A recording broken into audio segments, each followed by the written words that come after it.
emotional intelligence journey started nearly 20 years ago. I went and worked over in Tibet in the Himalayas and did some voluntary work on behalf of Vodafone actually. And I was meant to be there in a kind of financial advisory role and capacity, but I ended up doing more meditation. It wasn't what I expected, but it taught me a lot about how to communicate with people when you don't have language.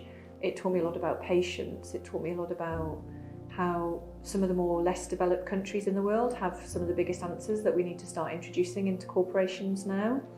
Some of those lessons I learned were patience, the trust that third world communities have for each other and the trust that they place on each other to look after one another, and how if we had that inside corporations, what a difference it would make to the way teams collaborated. The care that these people showed for each other as well. And I've always really enjoyed working in teams where there's a huge amount of care for each other, authentic care. You know, sometimes people can pretend that they care for somebody, but there's this, I personally feel there's a need for authentic care in corporations. And I think the people that I've led have always said that I've got a caring side to me that I bring to my work, which I couldn't leave at home. Like, you can't leave that kind of thing at home. And then I went back into the corporate world and I realised that actually there's always a different way of doing things. And if you approach leadership with an openness and a curiosity that maybe not many leaders have at the moment because of the economic environment we're trying to navigate, but if you're more open and more curious about what's possible, people open up to you and people start getting creative and people start innovating, and you just create this environment around you of possibility and opportunity.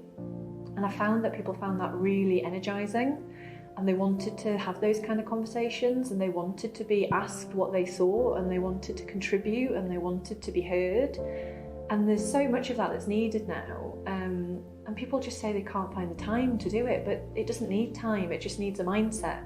It needs a particular type of mindset where everything that you're doing, you're asking people what they think, you're including people, you're collaborating, you're being curious, and you're not assuming that you've got the answers.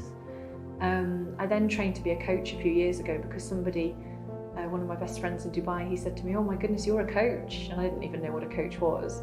And I looked into it and I thought, oh well, I ask people questions because I'm interested in people. That's all the quality that I had really.